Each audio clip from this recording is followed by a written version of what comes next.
안녕하세요. 오늘 영상은 신규 스시 오마카세 업장을 소개해 드리려고 하는데요.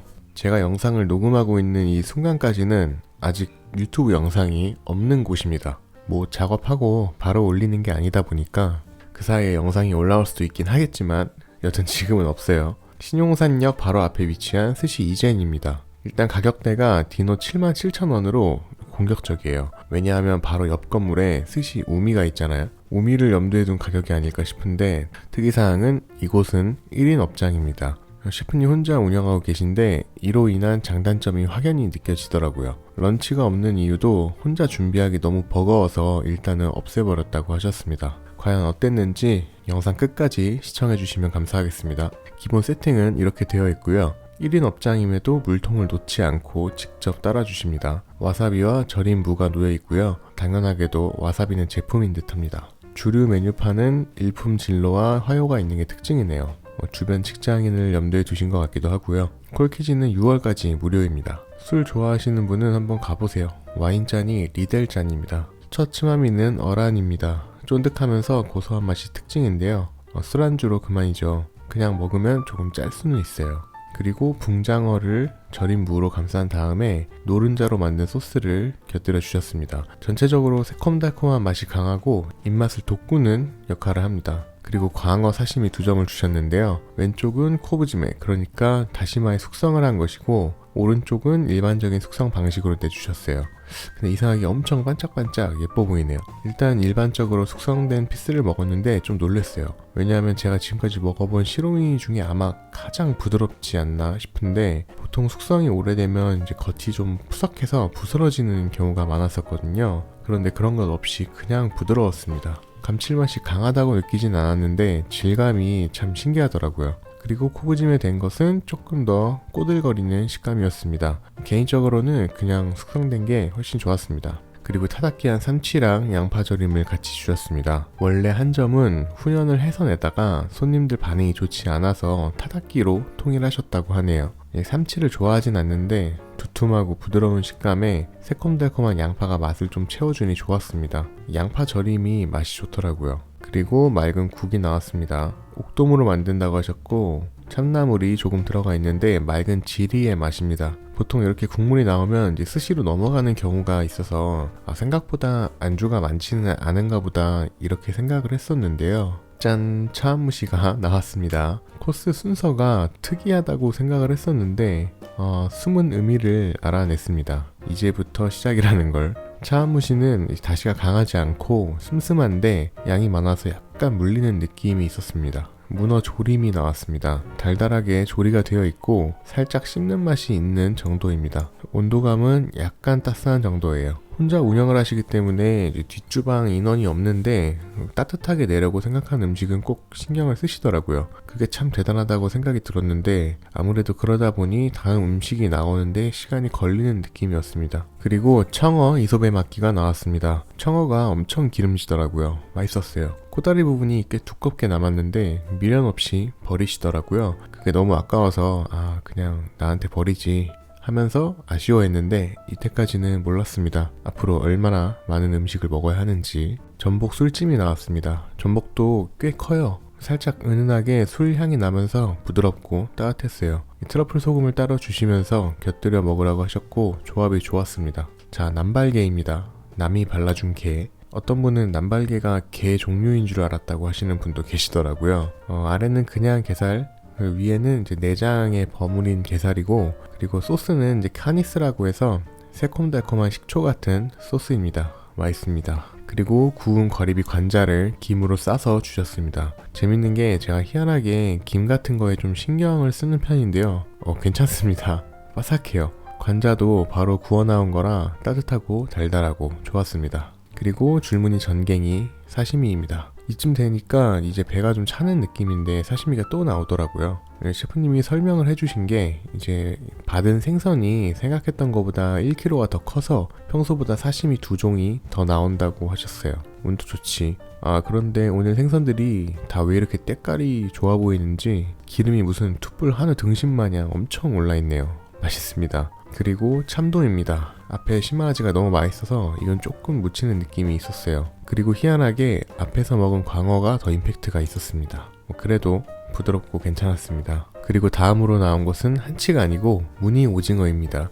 비싼 게 나오네요. 칼이 많이 들어간 게 아닌데도 꽤 부드러웠습니다. 안에는 시소잎 받쳐주셨고요. 달달합니다. 소금은 러시아산 암염이라고 하셨습니다. 그리고 참돔 나왔습니다. 안에 파를 넣어주셨어요. 요즘은 거의 100이면 100 이런 스타일로 나오죠. 조금 아쉬웠던 거라면 샤리가 살짝 질었는데 셰프님이 자꾸 질게 나온다고 아쉬워하셨어요. 그런데 몇 점 뒤부터는 괜찮았습니다. 그래서 초반에 안주를 많이 주셨나 싶기도 하고요. 그리고 시마아지 나왔습니다. 아까 사시미로 먹은 부분이 뱃살 쪽이라서 더 기름지기는 했는데 이것도 맛있었어요. 서걱거리는 식감도 좋았습니다. 그리고 샤리 간은 강하지 않은 편이에요. 센 샤리를 별로 안 좋아한다고 하시더라고요. 그래도 손님이 원하면 바꿀 생각이라고 하셨습니다. 그리고 미소시루 나왔습니다. 안에 파가 엄청 들어가 있어요. 한입 마실 때마다 파가 계속 들어오는데 줄지를 않더라고요. 재료를 조금 많이 쓰시는 스타일인 것 같습니다. 참치 속살 집게 나왔습니다. 이거는 재료가 좀 커 보이네요.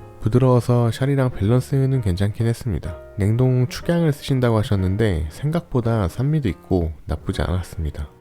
그리고 단새우에 계란 오보로를 올려서 주셨습니다. 새우만 먹는 것보다는 확실히 조금 더 고소한 맛이 있어요. 그리고 여기부터 샤리 수분이 좀 날아갔는지 괜찮았습니다. 다음은 참치 대뱃살인데요. 이거는 보는 걸로도 좀 느껴질 것 같은데 얘가 조금 차갑습니다. 그렇다고 빙수 마냥 막 서걱거리는 건 아닌데 냉장고에서 나온 것 같은 정도라고 해야 되나? 근데 또 희한하게 맛이 엄청 좋더라고요. 뱃살만 샤리를 다른 걸 쓰시나 생각했을 정도로 희한하게 산미가 좋고 맛있었습니다. 근데 왜 차갑게 내신 건지 궁금하더라고요. 해동이 너무 많이 되면은 이 맛이 안 나는 건가? 근데 미처 해동을 못했다기에는 제가 이걸 앵콜로 먹었는데 그때도 동일하게 차가웠습니다. 그리고 금태도 나옵니다.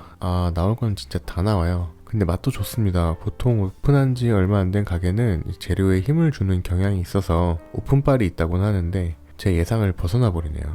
이 영상 보고 가셨다가 나중에 구성 다르다고 나 욕먹는 거 아닌가 하는 생각도 했습니다. 부디 계속 이렇게 해주시길. 그리고 비늘을 살려내서 튀긴 옥도입니다. 비늘이 좀 많은가 싶긴 했는데 안에는 촉촉하고 맛있습니다. 이거를 혼자서 다 해낸다는 게 정말 신기하더라고요. 근데 또 다르게 생각하면은 인건비가 절감이 되니까 이런 구성이 나올 수 있는 것 같기도 하고요. 그리고 네기토로입니다. 제가 만드시는 거를 유심히 봤는데 일단 참치를 뱃살도 넣으시고 집게한 아카미도 넣으시네요. 그리고 우엉은 새콤달콤하게 절여 놓은 거고요. 제 영상을 자주 보신다면 아시겠지만 제가 네기토로를 별로 안 좋아하는데 이거는 맛있습니다. 단맛, 신맛, 짠맛, 식감 다 있어요. 그리고 전갱이입니다. 아래는 시소랑 생강이 들어있고 위에 야꾸미로도 생강이 또 있어서 이거 좀 너무 강하지 않을까 싶었는데요. 일단 전갱이 기름이 많이 올라있어서 딱 좋더라고요. 비린맛 없이 맛있게 먹었습니다. 그리고 고등어를 사고 싶었는데 노량진에서 지금 고등어가 너무 비싸서 못 샀다고 하셨습니다. 그리고 모즈쿠입니다. 이거를 이렇게 후반부에 먹는 건 또 처음이네요.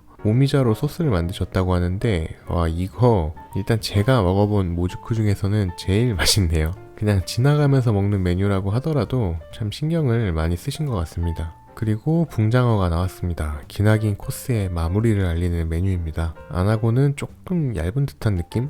겉이 바삭한 스타일을 좋아하는데 이거는 부드러운 스타일입니다. 그리고 가시를 이제 앞다이에서 그냥 실시간으로 빼시는데요. 이걸 빠르게 처리하려다 보니까 가시가 나오는 거는 필연이지 않을까. 그래도 하나만 나왔습니다. 자, 후토마키 나왔습니다. 그것도 2피스나 박꼬지 대신 절인 표고버섯이 들어갑니다. 박꼬지를 더 좋아하기는 하지만 맛있어요. 이제는 배가 너무 부릅니다. 교쿠입니다. 계란구이죠. 큼지막하게 2피스. 여기는 부드러운 빵 맛이 나네요. 계란 비린내 전혀 없고 고소하고 맛있습니다. 자, 오토로 앵콜입니다. 이거는 제가 달라고 한 게 아니고 다른 분이 요청을 하신 건데요. 딱 봐도 덩어리가 다음날 한 팀 분량인데 흔쾌히 그냥 바로 썰어 주시더라고요. 저는 앵콜 괜찮다고 말씀드렸었는데 저를 보면서 한 점 드릴까요? 하며 물어보셔서 그냥 받았습니다.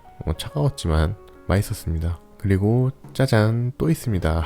원래 우동을 준비해 두셨다는데 지금 콜키지 프리 기간이라 손님들이 술을 많이 드시나봐요. 그래서 술 좀 깨시라고 나가사키 짬뽕에 마라를 살짝 넣어보셨다고 하네요. 이 조금 엉뚱한 메뉴가 아닐까 생각을 하긴 했지만 뭐 상황에 맞는 음식을 내는 것이 오마카세 아니겠습니까? 근데 양이 너무 많아요. 제가 음식 남기는 거를 안 좋아하기 때문에 배가 부르지만 다 먹었습니다. 근데 그걸 보시고 이렇게 말씀하시더라고요. 우동 드릴까요? 이게 바로 사육 아닐까요? 아이스크림 나왔습니다. 하겐다즈 바닐라 아이스크림에 들기름을 살짝 올려주셨어요. 아마 미슐랭 3스타 가온에서 이렇게 아이스크림에 들기름을 곁들이는 걸로 알고 있는데 네, 카피했다고 하셨습니다. 가온이라고 꼬집어서 말씀하신 건 아니고요. 자, 이렇게 식사를 마쳤습니다. 제가 이번 영상에 유달리 말이 많은데 디너 77,000원이란 가격에 비해 나오는 구성이 인상적이기도 했지만 재료 하나하나에 맛을 더하는 모습이 인상 깊었습니다. 요즘 이제 강한 샤리가 유행인데요. 이곳은 슴슴한 샤리를 베이스로 두면서 재료로 맛을 내는 느낌을 받았습니다. 뭐 다른 곳에 비해서 엄청나게 맛이 뛰어나서 이렇게 장황하게 말씀드리는 거라기보다는 가격을 감안하면서 말씀드리는 거고요. 셰프님은 엄청 친절하셨고 뭐 설명도 굉장히 자세하게 하시는 스타일이에요. 식사 시간은 2시간 40분 조금 넘게 걸렸습니다. 6시 30분에 입장해서 9시 20분 좀 안 돼서 나왔고요. 이거는 호불호가 확실하겠죠. 혼자서 모든 걸 준비하시는데 메뉴 가짓수도 많지만 터치가 많이 들어가는 음식이 많다 보니까 다음 음식으로 넘어가는 시간이 좀 있습니다. 뭐 저야 음식에 관심이 많으니까 어떻게 준비하시는지 보는 재미라도 있지만 그렇지 않은 분도 분명 계실 테니까요. 반면에 술을 마시기에는 아주 좋은 조건입니다. 1시간 반 만에 식사가 끝나버리면 술 취하기도 전에 그냥 끝나버리니까 저도 다음 달쯤 술 마시려고 한번 꼭 가보려고요. 셰프님이 이런 구성으로 항상 해주셨으면 참 좋겠습니다. 나중에 이렇게 안 나온다고 저 욕하시면 안 돼요. 엄청 말이 많았네요. 즐겁게 보셨다면 구독, 좋아요, 댓글 부탁드리겠습니다. 오늘도 감사합니다. 끝!